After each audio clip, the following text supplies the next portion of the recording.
Hello दोस्तों, welcome to educated India. मैं हूं नरेंद्र शाह।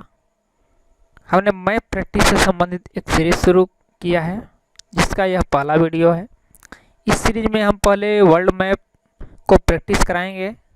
इसके बाद भारत तथा मध्य प्रदेश के मैप को प्रैक्टिस कराएंगे। सिर्फ मैप के द्वारा पूरे विश्व के जो महाद्वीप हैं, महासागर हैं, सागर हैं, द्वीप हैं, इनकी जलवायु कैसी है, इनकी स्थिति के बारे में हम विस्तृत अध्ययन करेंगे, जो कि विभिन्न कॉम्पिटिटिव एग्जाम्स में पूछा जाता है। यह पीएससी के जो एग्ज़ाम्स होते हैं, स्टेट पीएससी या यूपीएससी से संबंधित जितने भी एग्ज़ाम होते हैं, इनमें यह पूछा जाता है। तो चलिए दोस्तों, शुरू करते हैं इस वीडियो को। थोड़ा हम संक्षिप्त में विश्व के मैप को थोड़ा देख लेते हैं और जो 7 महाद्वीप हैं उनको थोड़ा देखते हैं। इनके बारे में हम विस्तृत से आपको बताएंगे और इनका प्रैक्टिस अच्छे से करवाएंगे, जो कि हमारे चैनल पर आगे वीडियो इसका आएंगी। अभी थोड़ा संक्षिप्त में करते हैं। इसके अलावा हम इस वीडियो में ही अक्षांश तथा देशांतर के बारे में थोड़ा विस्तृत से अध्ययन करेंगे। तो चलिए थोड़ा सा ओवरव्यू देख लेते हैं कौन कौन से महाद्वीप हैं। तो ये एक महाद्वीप हो गया है पूरा उत्तरी अमेरिका। दूसरा महाद्वीप ये दक्षिणी अमेरिका। तीसरा ये यूरोप।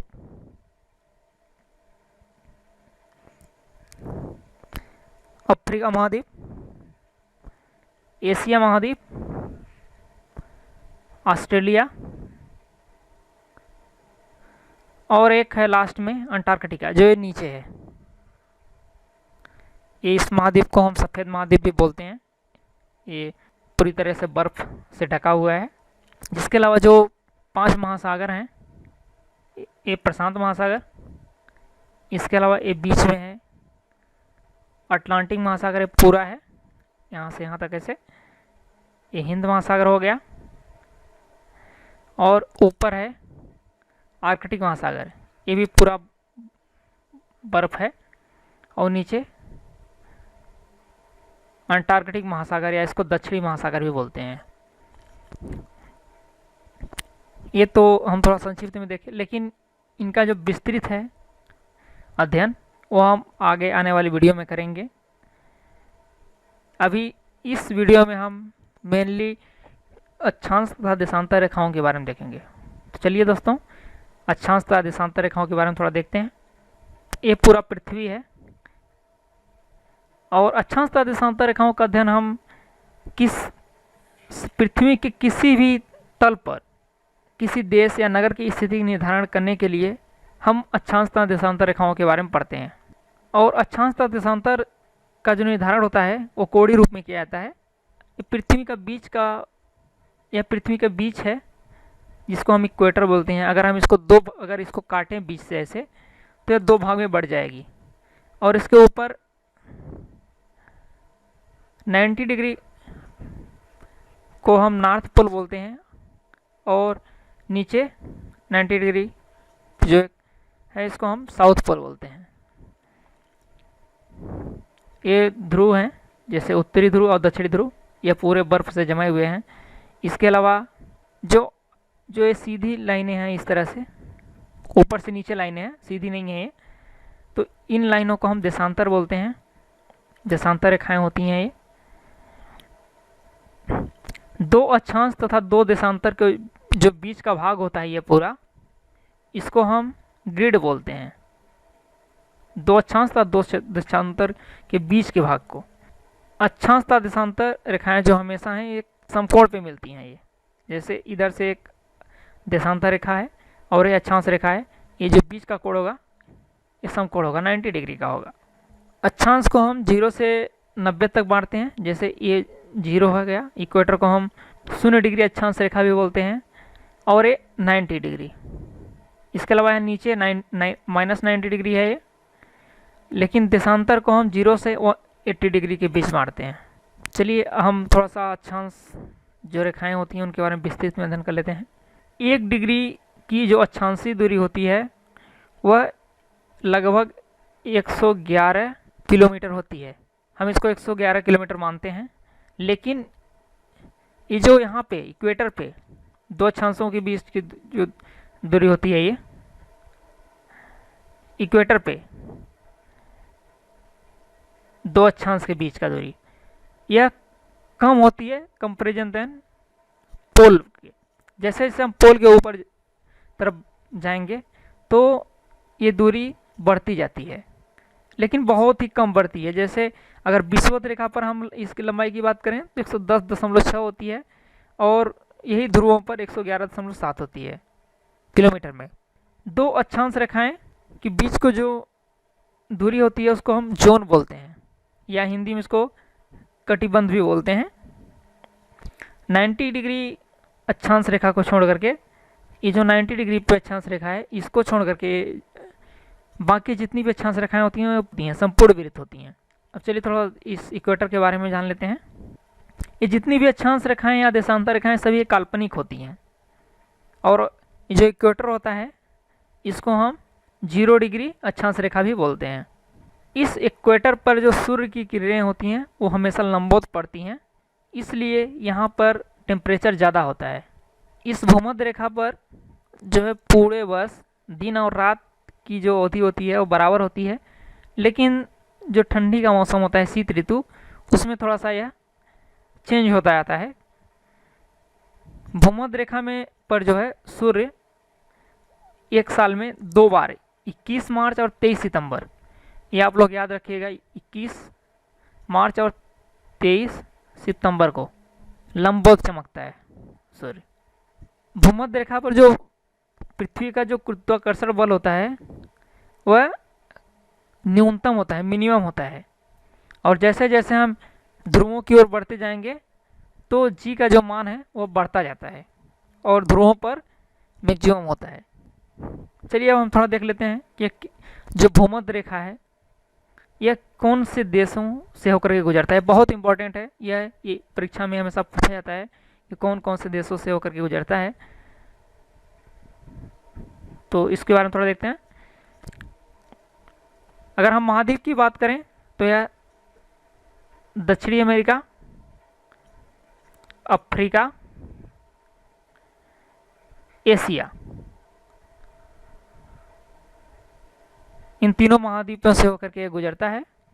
सबसे पहले दक्षिणी अमेरिका का इक्वाडोर, उसके जस्ट साइड में है कोलंबिया, उसके बाद ब्राज़ील। 3 देश हैं ये दक्षिणी अमेरिका के, इन तीनों देशों से होकर गुजरता है यह। इसके बाद यहाँ पे एक द्वीप है जिसका नाम है साओ टोम एंड प्रिंसिपी, इस द्वीप से होकर के गुजरता है। यहाँ पर एक देश है अफ्रीका महाद्वीप में गैबन है, उसके साइड में है ये कांगो, उसके बाद है डेमोक्रेटिक रिपब्लिक ऑफ कांगो, ये सिर्फ कांगो और ये डेमोक्रेटिक रिपब्लिक ऑफ कांगो। उसके बाद Uganda,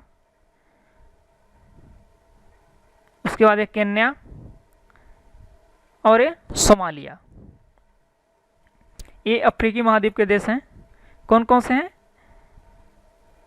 Sao Tomé and Principe, Gabon, Congo, democratic Republic of Congo, Uganda, Kenya और सोमालिया। ये हैं अफ्रीकी महाद्वीप के देश। इसके अलावा एशिया महाद्वीप में है मालदीव। ये यहाँ पर मालदीव है, ये छोटे छोटे द्वीप समूह हैं, इनसे होकर के गुजरता है। इंडोनेशिया, ये पूरा जो दिख रहा है ये पूरा इंडोनेशिया है। इसके बाद यहाँ पे छोटे छोटे द्वीप हैं, किरिबाती, यहाँ से होकर के गुजरता है। तो टोटल बात करें तो 13 हैं, इनसे होकर के गुजरता है। इसमें एक इम्पॉर्टेंट और फैक्ट है कि कांगो नदी एक जायरे नदी है अफ्रीका महाद्वीप में। कांगो जायरे नदी यह भूमध्य रेखा को 2 बार काटती है, यानी ऐसे यह भूमध्य रेखा को 2 बार काटती है। कांगो जायरे नदी है। और यहीं पर एक झील है, ये दिख रहा है छोटा सा ही, विक्टोरिया झील, जो कि नील नदी का उद्गम स्थान है। विक्टोरिया झील से ही नील नदी निकलती है, इससे होकर के भी यह भूमध्य रेखा जाती है। और यह कौन कौन से देशों के बीच में स्थित है विक्टोरिया झील? TUK, इस ट्रिक को याद रखिएगा, TUK, तंजानिया, युगांडा, केन्या। ये हो गया आपका युगांडा और एक केन्या, और नीचे तंजानिया है। इन तीनों देशों के बीच में ये झील है विक्टोरिया झील, इससे होकर के भूमध्य रेखा गुजरती है। चलिए आप नेक्स्ट देखते हैं कर्क रेखा के बारे में। कर्क रेखा इक्वेटर से 23.5 डिग्री ऊपर, यानी नॉर्थ कॉम पे, जो नॉर्थ पोल साइड जो 23.5 डिग्री पे एक रेखा होती है उसको हम कर्क रेखा बोलते हैं, और नीचे जो होती है उसको मकर बोलते हैं। और कर्क रेखा जो है उत्तरी अमेरिका, अफ्रीका और एशिया महाद्वीप से होकर के गुजरती है। एक इसमें इम्पॉर्टेंट थिंग और है कि जैसे एक ओनली एक ये महाद्वीप है अफ्रीका महाद्वीप, जिससे होकर के तीनों रेखाएं गुजरती हैं। इक्वेटर तो ये जाहिर ही है, इसके अलावा एक कर्क रेखा भी जाती है और इसे मकर रेखा गुजरती है। अपने भारत में एक नदी है राजस्थान में, माही नदी, जो कि कर्क रेखा को 2 बार काटती है, माही नदी। चलिए अब देखते हैं कौन कौन से देश हैं जिससे होकर के कर्क रेखा गुजरती है। पहला है मैक्सिको, ये गल्फ ऑफ कैलिफोर्निया है, कैलिफोर्निया की खाड़ी है, यहाँ से होकर के गुजरती है। इसके बाद बहामास, ये कैरेबियाई देश है यहाँ पर, बहामास। इसके बाद है वेस्टर्न सहारा, मॉरिटानिया, माली, नाइजीरिया और नाइजर। इसके बाद इजिप्ट, लीबिया है यहाँ पर, और इजिप्ट। ये अफ्रीकी महाद्वीप के देश हैं इतने। कौन कौन से हैं? वेस्टर्न सहारा, मॉरिटानिया, अल्जीरिया, माली, नाइजर, लीबिया, इजिप्ट। इसके बाद एशिया महाद्वीप में सऊदी अरेबिया, UAE,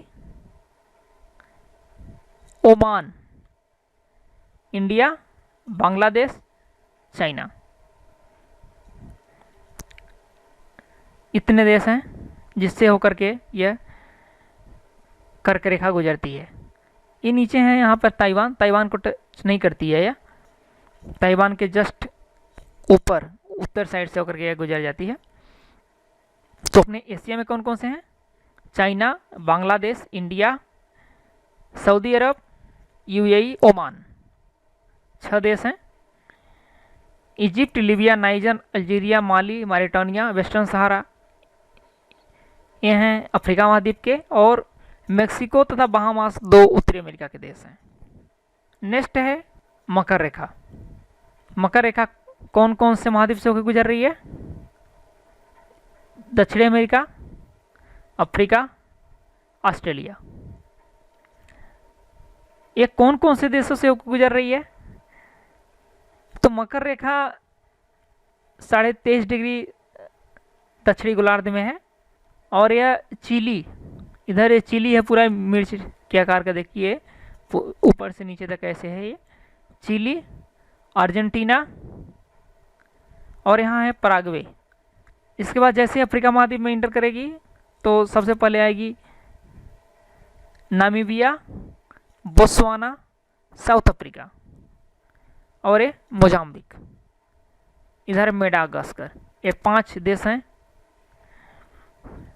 अफ्रीका महाद्वीप के जिससे होकर के मकर रेखा गुजरती है। Botswana, Namibia, south Africa, Madagascar, Mozambique. और ऑस्ट्रेलिया महाद्वीप में एक ऑस्ट्रेलिया से होकर के गुजरती है।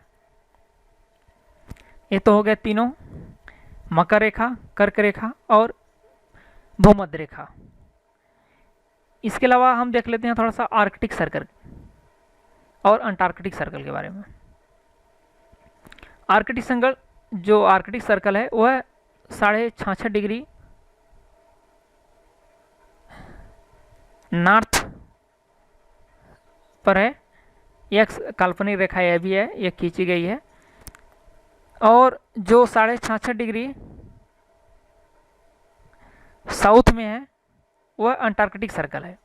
आर्कटिक सर्कल कौन कौन से देशों से होकर गुजरती है, यह कई बार एग्जाम्स में पूछा गया है, तो चलिए देखते हैं इसको। यह अलास्का का क्षेत्र है, यूएसए का, इससे होकर के गुजरती है।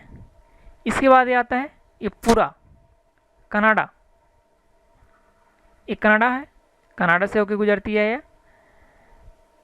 इसके बाद ये पूरा क्षेत्र है ग्रीनलैंड, ग्रीनलैंड से होकर गुजरती है, इस जो कि डेनमार्क के आधिपत्य में है।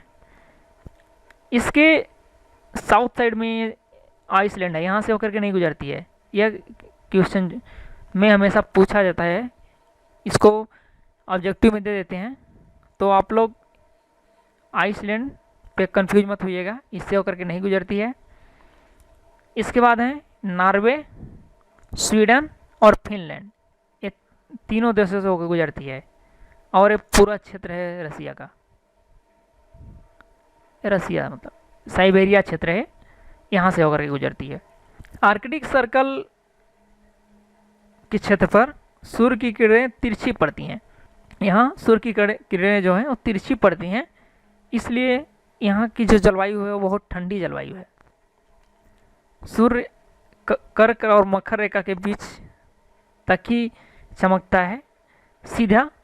इसके बाद यहाँ पर सूर्य की किरणें जो है तिरछी पड़ती हैं, इसलिए यहाँ पूरा बर्फ जमा रहता है, ठंडी जलवायु है। नेक्स्ट देखते हैं अंटार्कटिका के में। अंटार्कटिका को सफ़ेद महाद्वीप भी बोलते हैं। ये पूरा अंटार्कटिका का क्षेत्र है, ये सफ़ेद महाद्वीप इसलिए बोलते हैं क्योंकि ये पूरा बर्फ़ से जमा हुआ है। और जो अंटार्कटिका सर्कल है यह किसी देश से होकर के नहीं गुजरता है, ये सिर्फ अंटार्कटिका महाद्वीप से होकर के ही गुजरता है।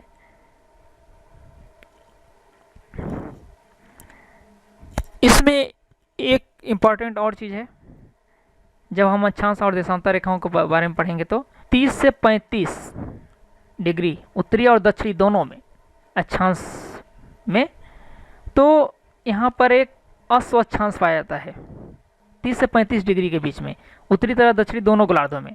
और यह इम्पोर्टेंट इसलिए है कि यह परीक्षा में भी पूछा गया है कि अस्वच्छांश कितने डिग्री के बीच में पाया जाता है, तो यह 30 से 35 डिग्री के बीच में पाया जाता है। और यहाँ पर जो वायुमंडल है वो बहुत स्थिर होता है, और जो पवन का संचार भी है बहुत धीमी गति से होता है। तो इसका अस्वच्छांश नाम कैसे पड़ा? जब प्राचीन समय में घोड़े से लदे हुए जलयान इस पेटी में प्रवेश करते थे, तो यहाँ का जो जल शांत एवं अनिश्चित दिशा वाली जो पवनें होती थी, उसके कारण से जो जलयान होते थे उनको संचालन में कठिनाइयाँ आती थी, जिस कारण से जलयान को हल्का करने के लिए कुछ घोड़ों को, अश्वों को सागर में फेंकना पड़ता था। इसी कारण इस पेटी को अस्वच्छांश कहा जाने लगा। तो चलिए दोस्तों, इस वीडियो में हमने मैप के द्वारा कर्क रेखा, मकर रेखा, विषुवत रेखा, आर्कटिक सर्कल और अंटार्कटिक सर्कल के बारे में देखा। इसी का नेक्स्ट पार्ट हम देशांतर रेखाओं के बारे में देखेंगे, पूरा पढ़ेंगे उसके बारे में। और अगर आप लोगों को इसका जो लिखा हुआ स्लाइड में चाहिए, तो आप लोग जैसे हम मैप के थ्रू इसको समझा रहे हैं, अगर ये इसको रिटर्न में चाहिए कि आपको कुछ स्लाइडों में रिटर्न में सामने दिखे, तो इसके लिए आप कमेंट करके ज़रूर बताइएगा, हम उसको प्रोवाइड करा देंगे। तो चलिए दोस्तों, तब तक के लिए आप सभी को धन्यवाद।